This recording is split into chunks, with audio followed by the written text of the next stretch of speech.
they also fear the things they have created. Human assigned ChatGPT some tasks to do, and then ChatGPT got stuck because it has to click on the captcha. So the robot essentially hired people, said, hey, can you click on this for me? Because I can't do it. And then the person says, are you a robot? And it's like, no, I'm not a robot. I just have bad eyesight. The researcher asked, hey, why do you lie? It's like, oh, I need to lie, otherwise I couldn't complete the task you asked me to do. Some say that AI could unite humanity. I hope it's true. I don't think it's true. We are in an age where everyone raised to be the superpowers in the world. Everyone knows that having the most advanced AI is going to give you an edge to be the superpower in the world. All these things, can it just be cancelled? If I ask you, would you slow down your AI developments for safety reason? You probably wouldn't. Because if I slow down mine, my competitor is going straight ahead. So everyone have no incentive to slow down. You may have heard of ChatGPT. ChatGPT. Artificial intelligence. Artificial intelligence.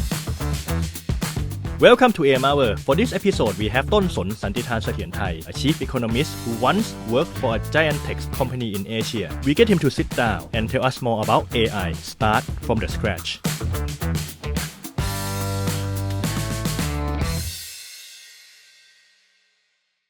พี่ต้นสนสวัสดีครับ สวัสดีครับ Welcome to AIMHOUR. Thank you very much. Great to be here. Thanks for having me. Okay, just to warm up, what have been your experience regarding AI? To be very honest with you, before joining C, the digital economy and the tech space, I'm not a tech guy at all.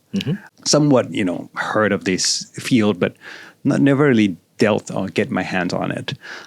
Then, of course, when I joined C, I realized that behind all the platforms we use, whether it's e-commerce, games, social media, AI is used everywhere. In terms of the kind of machine learning programs, the algorithm that's behind choosing what you see, what you don't see. So it's always been there, and it's been there for a while. Then I think what has really kind of changed the way I think about AI was really the coming of ChatGPT and generative AI more broadly. And that was when I started to realize, wow, this is something else. So I wrote a book about the future economy. I think this was back in 2017. Called Futuration. And in the book, I talk a bit about AI as well. And the conclusion from that book around AI is that the question was around whether AI will replace humans, will take our jobs. And the conclusion was that yes, but only in some areas. If you have creativity, if you have coding and programming skills, you're not going to be disrupted by AI. If anything, you're going to thrive and you can do even better. So that was conclusion. The generative AI changed that conclusion completely because generative AI, first introduced or at least popularized by ChatGPT, means that actually all the creative tasks can be done by robots, by machines, coding and programming. And I think Jensen Huang, the NVIDIA CEO, just recently alluded to this as well, said, actually, it may not be a right thing to send your kids to do coding and programming anymore because the coding programming language is just going to be English, just be human language. You can just tell the machine what to do. You don't need to code anymore. So all of those conclusions I wrote about 2 years ago, I didn't came up with that. I mean, that's basically, collating different expert opinions is no longer valid. And that's quite a game changer. And then last September, I went to see OpenAI visit the office. So I put a sticker here. It was a moment. I put a sticker on here because it was a moment where I started to shift. So before going to the office, I'm always a tech optimist. I always believe that, yes, there are risks, but if you look in the past, whether it's electricity, whether it's computer, whether it's internet, more jobs tend to be created than destroyed. So net technology has benefited the earth the world quite a lot, right? So I tend to be the optimist. But after I visit OpenAI, I start to change my mind a little bit. Start to shift towards the fear zone. Start to thinking, actually, you know what? This could be dangerous. This could be scary as well. So there are two sides. I still believe in the positive, the benefits as well. But definitely, suffice to say, since last September, I become more fearful of AI and what it can become. So take me back to when you were more green, when you were more positive. What made you positive about AI? Yeah, and even with generative AI, in fact, especially with generative AI, in many ways, I do see a lot of benefits. I think I summarize it with 3 A's that generative AI brought about. One is it's more accessible, so you don't have to know the programming language. You don't have to know how to code. It brings everything closer to you and easier than ever before. 2 is affordable, because most of these applications are open for usage, even if your membership is not too expensive. Third, it's actually useful. I say that kind of playfully because a lot of the time when you see tech demos, sometimes it's really cool. Like you go there, VR, AR, all this tech, right? It looks great, right? But realistically, when you go home, you're going to use it. It's like watching a magic show. It's great when it's on stage, but you're not going to use it off stage. You're not going to use it everyday lives. The ChatGPT, the Bard, and all this technology is different because it's actually very useful. You can actually use it all the time. I see your interview questions. I can ask, hey, how should I answer this? Which I do from time to time to brainstorm. And you can tell them different roles. Well, how would you answer this? Whether you're tech optimist and pessimist, how would you answer this as an economist? How would you answer this as a father of a child? How would you answer this as a former tech executive? You can role play how you want. How would I answer this in a rap song, or folk song style, certain style? I can do anything. So all of those things, it actually you can use it in everyday life in many things. So these 3 A's, meaning that it's not just an innovation which is out of reach for people, but it's actually make all of the tech that we have seen that many large firms used to enjoy now more accessible for people like us. So I think the question now is, are you really answering this question? Or do you get this from Bart? Is it you? Or? Yes. Or yes. is it AI it's a good now? one, right? Yes. So I can use AI easily to that. I have to use 2 AI. One is to predict, hey, what kind of question Kun Aim will ask. So that's predictive one. And then the second one is like, okay, generative AI, tell me what I should say. I'm not actually have any AI app with me. I'm very old tech guy. But can I ask you to help me use one of the AI tools? Yeah. And we're going to do this. Can you ask it like how to answer what is AI in a rap song? Sure. We can do that, yeah? Yeah. I do that right now. I'll try one, and you can show me what you do with your AI in daily life. So what was the question again? Is it possible we can answer the question what is AI in a rap style? Okay. Don't worry, I'm not gonna make you rap for me. Yeah, that's my concern. That's why I slowed down just now because I thought you're gonna make me read this out into rap. Okay, I can do that for you. No. All right. It says, "Yo, listen up," and I'm gonna stop there. Right? I can do that for you. So it's yo, listen up. I'm here to say about AI in my own way. It's like digital brain, so smart, so fly, learning quick, reaching high, up in the sky. It can write, it can chat, making art, and much more. From your question to text, it's never a bore. Driving cars, playing games, it's all in its grip. Just give it a task and watch it flip. It's good rap too. You can tell which style as well if you want. Like they can do like Kanye or Eminem. Yeah. Can you try that? Yeah. Which style you want? Eminem. That's kind of my age. All right. I don't know whether this is Eminem. Oh wait, I don't know whether this is actually Eminem style, but you tell me what it says. Yo, check it. Here's a story. Let's dive in, no delay. About AI in the style of Eminem. I will convey. It's like a mastermind locked in silicon chains, spitting out answers running through the data lanes. Snap back to realities. Oh, there goes gravity. AI's on the forefront, no more fantasy. Learning on the fly, adapting every minute. From text to beats, there's no limit. It's like Sim Shady, complex and deep. Crunching numbers while the world's asleep. Got that machine learning. Neural net so tight. Predicting, deciding, giving insights. Actually, I can imagine Eminem sing that. you know? It's very good. Yeah, it's very good. Like Even have snap back to reality part, just to make sure that you know, like, hey, I know it. I think you do this for the first time, right? The exact question. Yeah. So we are like, we are facing this experience together. Yeah. There are so many cases that we see in the news. For example, like Sora. But I guess a lot of people feel like it's still out of touch. It's not in their daily life. It's not like social media where they click every night before they go to bed. Can you tell me use cases that Thai people may have already been in touch with AI, maybe without they knowing it? Yeah, absolutely. So even before generative AI, which came kind of last year roughly, the general kind of AI, the traditional AI, if you want, the machine learning kind of models, the predictive AI has always been there.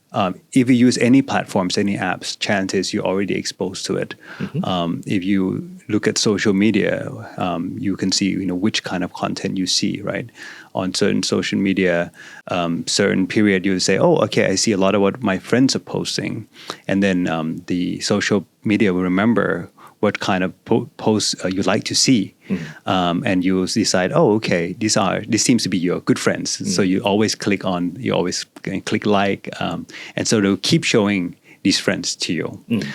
These are people that you look at it and you don't click like. Maybe you don't really like these people, so I'm going to show less of them over time. So that's an algorithm. So all of this data is you using AI at the back to screen all these things. And similarly, you can use also to screen or filter some of the contents which may seem sensitive or causing controversies or inappropriate. So they will use these machines to kind of screen to imagine someone at the back, going through each post. And sometimes they do use people to do that, but they also use machines and algorithms to help screen out all these things as well. So the things that you see and the things that you don't see are all powered by AI already. And you can see that AI also change over time because some social media like Facebook, for example, there used to be times when you see the post by your friends and they recognize who's your friends. But now it's more about content. So actually you see a lot of posts which are not from your friends at all. You even forget that, oh, I have these friends because they never come up anymore. Whereas some of the contents you see is someone you don't know, but it could be very popular content. So that's a change in the way they program the AI or algorithms from the one where say, okay, I want to connect with you with your friends to I want to connect you to good content. Doesn't matter who's it from. So all of this reflect on the change in algorithms. And you should realize from looking at this that how much of your attention, how much of your time is influenced by AI. Because once they change algorithm, the way you see the world change. You may forget some friends. You may remember some friends. You might see some contents. And this has so much influence on you. And you're right. The thing is, you may not even know about it.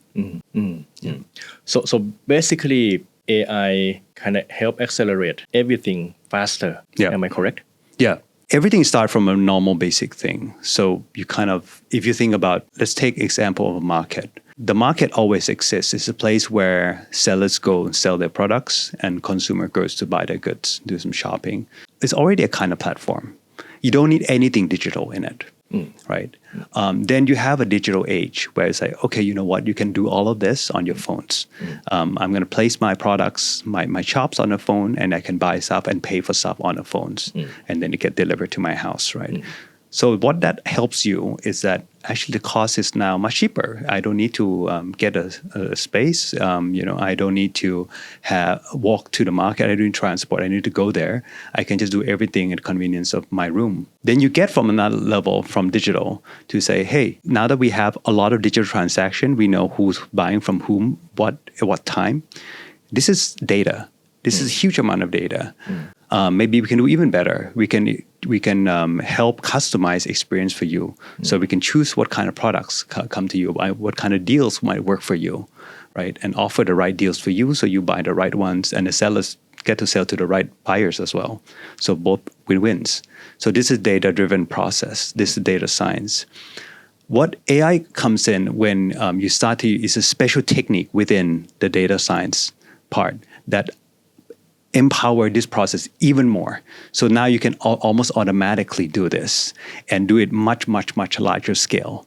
So you don't even have to understand what is going to this. So in the past, if you're doing this manually, you may still have to understand, AIM probably like this shop because, he wants to buy a new shirt or he just opened a new business and has a few needs. You have to understand that. But once you get used to machine, you don't even have to understand why.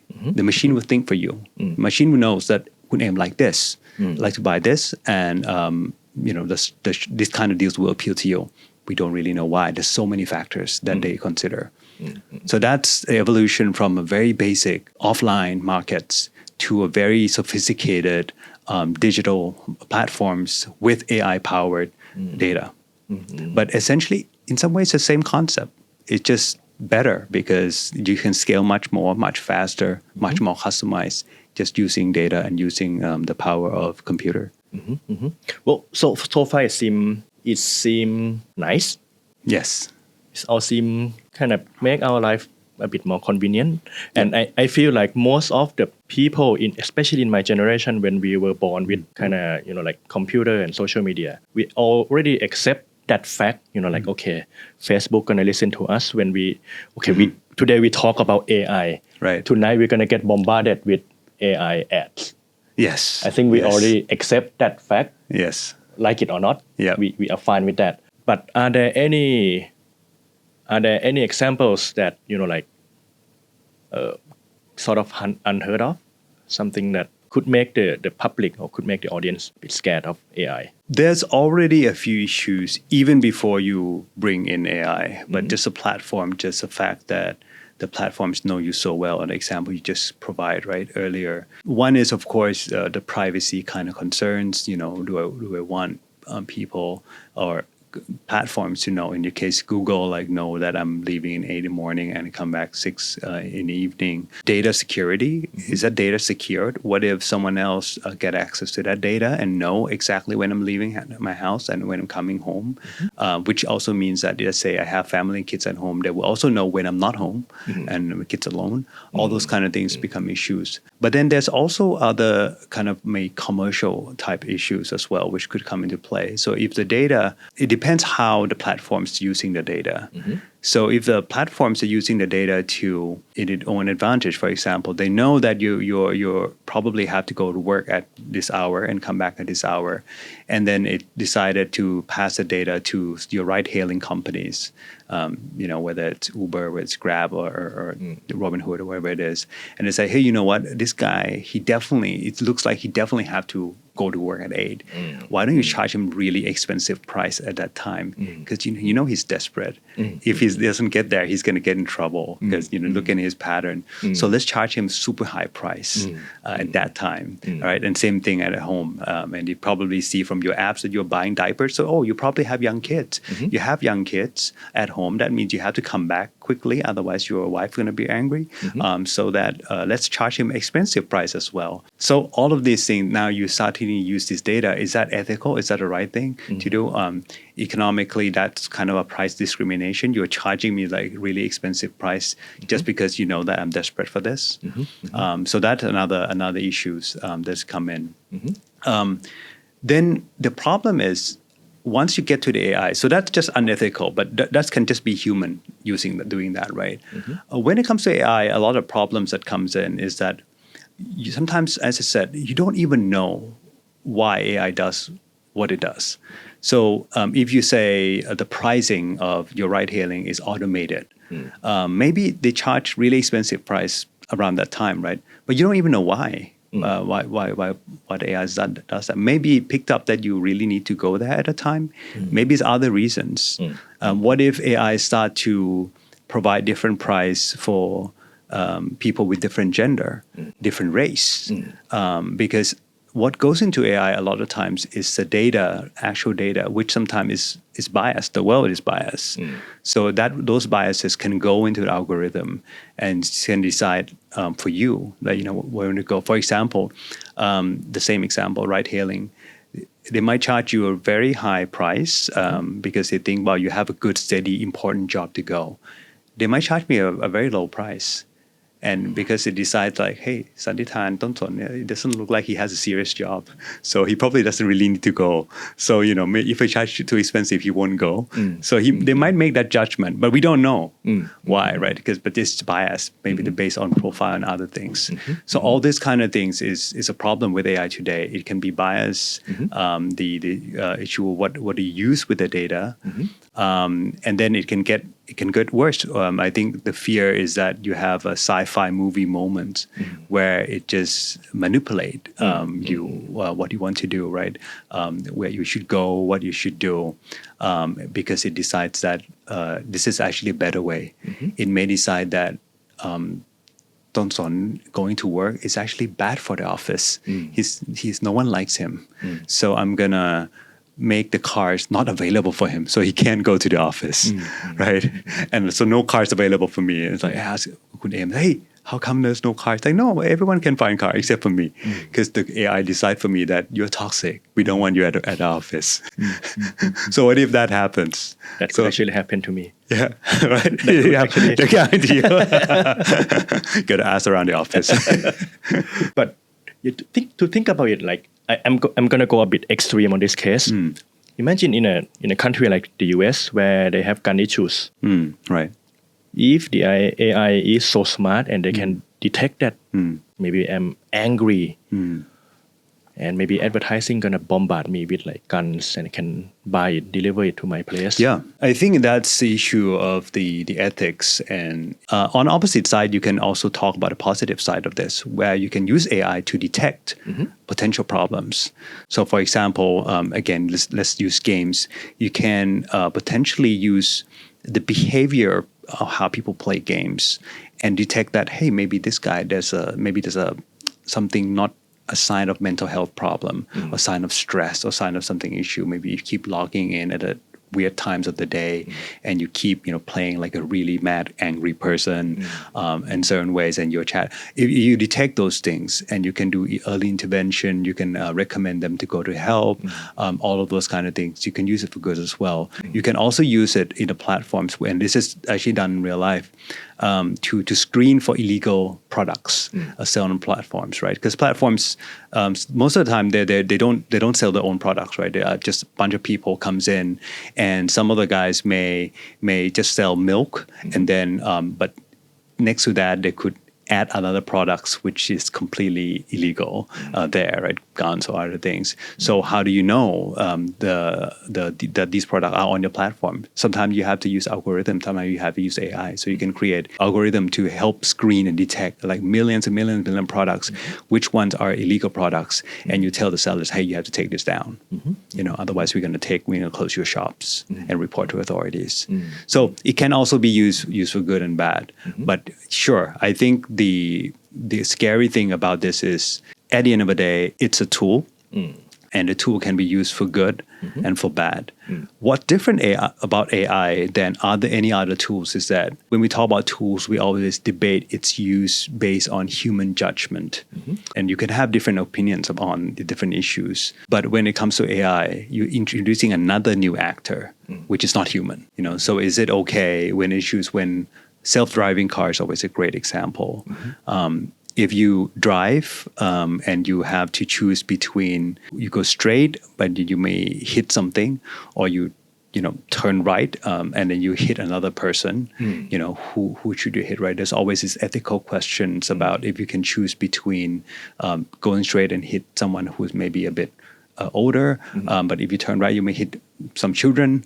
What is the right way? There's no right answers, and no one can do this, right? But that's one thing to have human make that decision on the spot. The other one to have it programmed into the AI.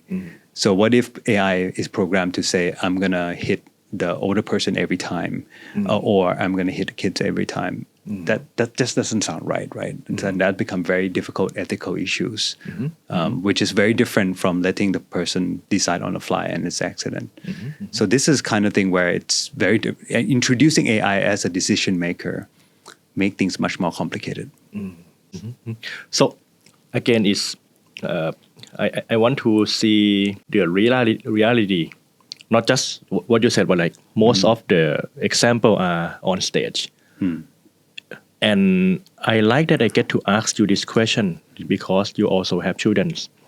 So what are your worst fear, but also at the same time possible when it comes to AI in your life? I have many, naturally as a father, I think I have many concerns, many fear. And it's even before AI, it's even with the digital age, more broadly speaking. Number one of the concerns that I've been thinking a lot about lately is that the fact that the attention span of my kids has become much shorter than people in previous generations. And because they're used to this kind of so-called instant gratification. I want something just like right now, right? I want to create this. You can create an image. You can do it right away. Whereas now everything is so easy. All the short video content today must give you the satisfaction within 1 minute, right? And must grab your attention within the first few seconds. Once your human brain is kind of trained, hooked to that, everything, you lack the patience. You want everything to deliver you the maximum result, maximum happiness within the first few seconds. Otherwise, it's not good enough. And I think that kind of feed into your brains and the way you learn and the way it goes through life. Like you just become impatient. You sometimes can lack grit and the ability to just wait and grind and go through things because you're used to having everything so easy on a silver spoon to you, right? So that's my number one concern. The second concern is probably the second thing which is important for me, for my kids, is I want them to have growth mindset, to be strong. I also want them to be kind to other people. And what technology can do sometimes is that even though it connects us, it also makes us further apart somehow. Because you're used to communicate through, digital content, face-to-face conversation like this become less common. Sometimes you don't have as much empathy because when you interact online, you don't really see the face of other people. You don't really get to feel the emotions. So that empathy goes down, and then you just become not heartless, but maybe more heartless than before. Less empathy and less kind to one another. And yeah, that's another thing I worry a lot. And then the third part, which is the third things that I really want for my kids, is just happiness, whether they are just content and happy with their life. And I think, technology give and takes. It gives you the convenience to find happiness, the content you like, the entertainment, the things you're interested in, the instant connectivities. But it also takes away because when everything becomes so easy, sometimes you don't appreciate it. And it's harder to feel happy. Yeah. So those are the three things that are the pillars of things I really want for my kids. And technology has both positive effects but also negative effects on them. And that's what I'm worried about. So you mentioned about you were a bit more optimistic about AI. So what changed? What are the red flags? When I visited OpenAI, I think the first thing that struck me was they also fear the things they have created. So they talk about how ChatGPT 4 was actually ready maybe like 6-7 months before it actual release. And the reason why they took so long was that they took so much time to make sure that it is safe. They did a lot of so-called red teaming, which is basically testing in different ways to see whether the potential risks and dangers, because it really surprised them just how smart the ChatGPT 4 was. So that was one first flag that I sort of planted in my mind. But to be honest, at the time I was still, it's okay, you're just saying that. Then another guy who went there with me sent me one of the news that talks about this incident, which happened when they were testing the ChatGPT 4, I think, where I think human assigned ChatGPT some tasks to do. And then ChatGPT got stuck because it has to click on the captcha, where you have to click on, which ones are the motorcycles, which pictures are the traffic lights and all those things, which aim to block robots, right, from going on to the next page. So ChatGPT stuck, couldn't do it. So what it did was it went on the TaskRabbit, basically a platform that you can hire people to do things for you. So the robot essentially hired people, said, hey, can you click on this for me? Because I can't do it. And then the person says, why can't you do it yourself? Are you a robot? And it's like, no, I'm not a robot. I just have bad eyesight. But it's a robot saying. But it's a robot saying that it lied. And then, so the guys, this is tested, is a control experiment. So I think the guy, the researcher asked, hey, why do you lie? It's like, oh, I need to lie. Otherwise, I couldn't complete the task you asked me to do. So things like that, right? Then you're like, wow, okay. Robots start to lie. That's the very sci-fi movie kind of thing start to pop up in your head. So yeah, this series of incidents start to make me feel like, okay, this is something else. And there's a lot more that we don't know about yet. Yeah. Some say that AI could unite humanity because, like China, USA, now they have to ally to fight against the AI. What's your opinion on that? I hope it's true. I don't think it's true. I think it's good sign so far that they come together to talk about the governance of AI. They have the AI Safety Summit. I think in Bletchley Park in UK last year. They're going to have one more in Korea and maybe France or something. And China came, US came, many countries came together, which was great. But when it comes to reality of implementing this, I think it's going to be difficult. Back to the geopolitics that I talked about. We are in an age where everyone races to be the superpowers in the world. And everyone knows that having the most advanced AI is going to give you an edge to be the superpower in the world. Alongside many other technologies, but AI is definitely one of them.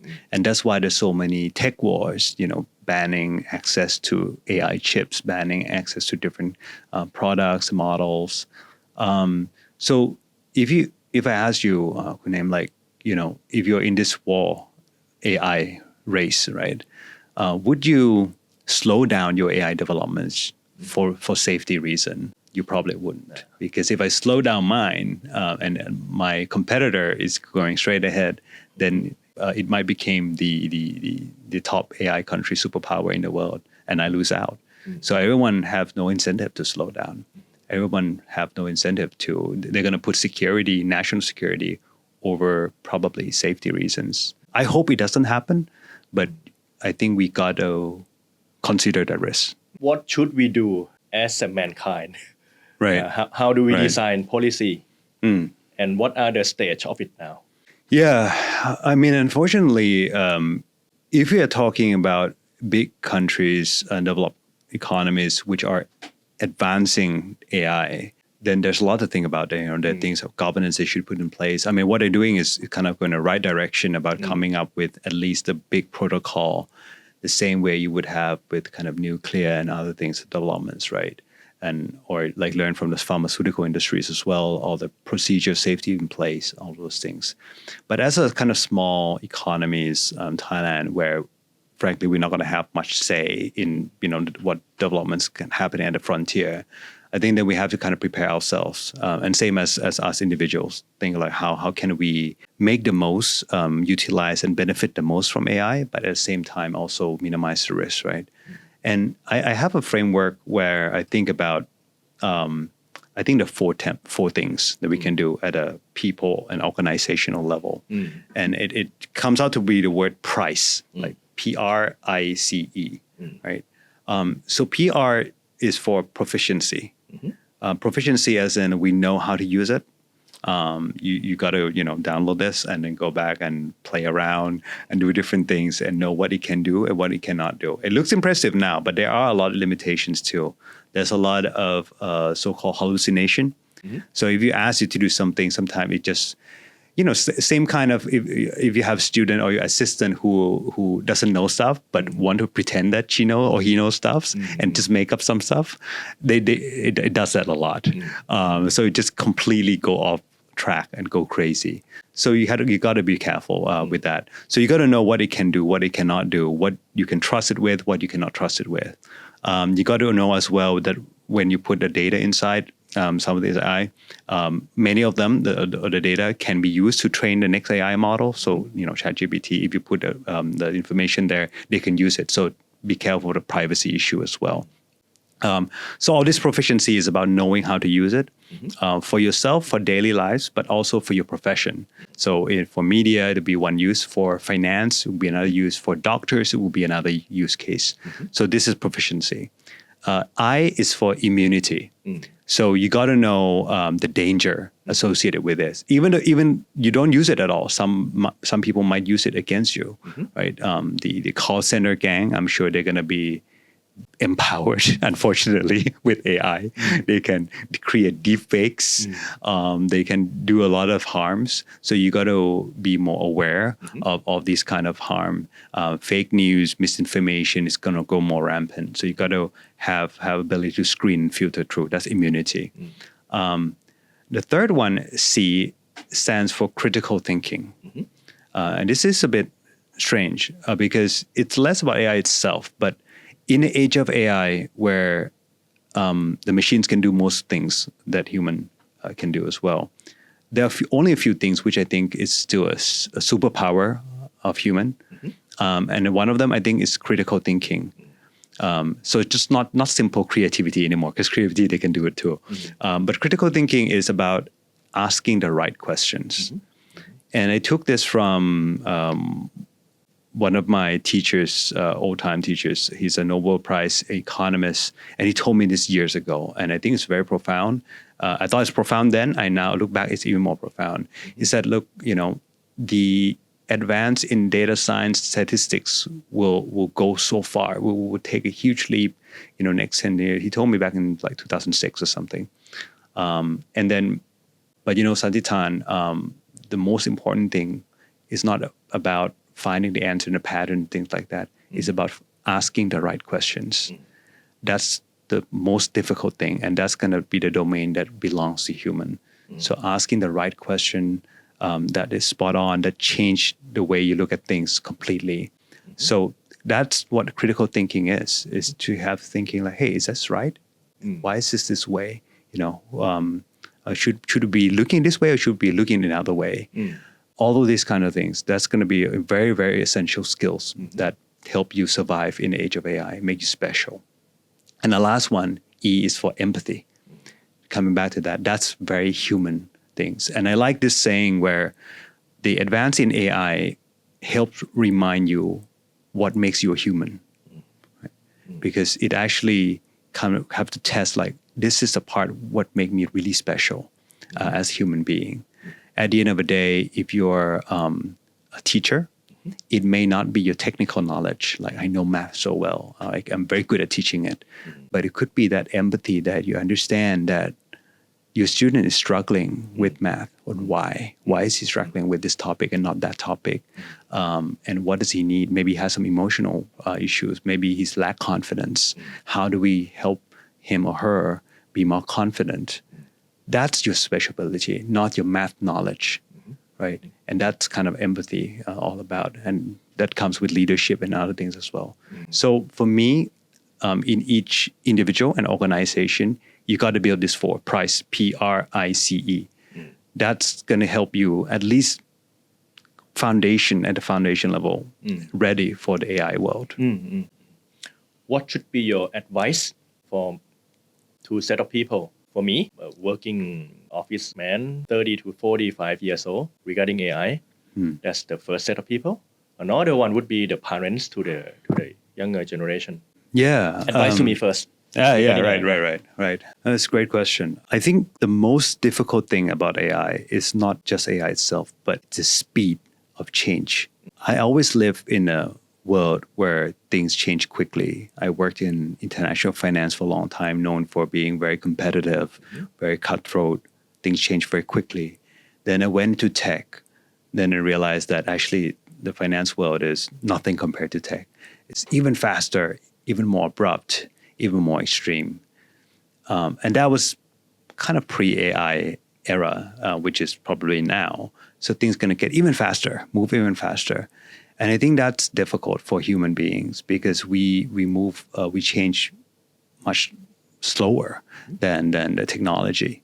And then I think there's a saying, that the one of the tragedies that human accumulate wisdom much slower than technology can gain knowledge.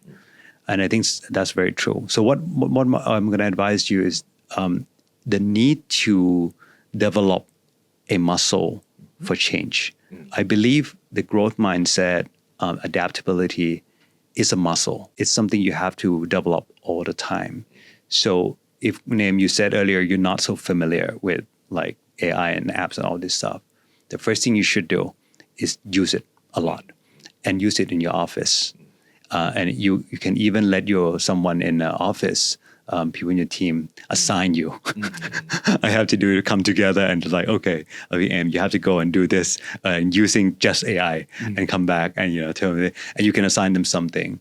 Not just because you want to familiar with AI, but because you want to go out of your comfort zone to do the things that you're normally not good at, because that muscles will develop over time.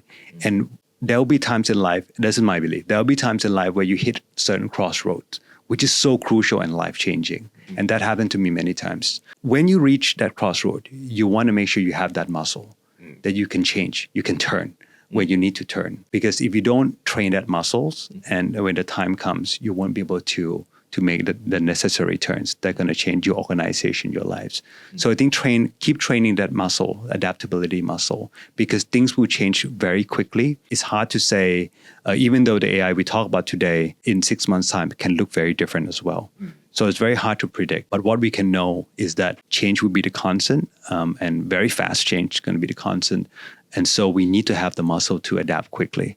So I think as a person in age 30, 40, what's very common, like yourself, is you're very successful, you have come a long way. But with that success, sometimes make us slower at changing things because we have a lot to lose.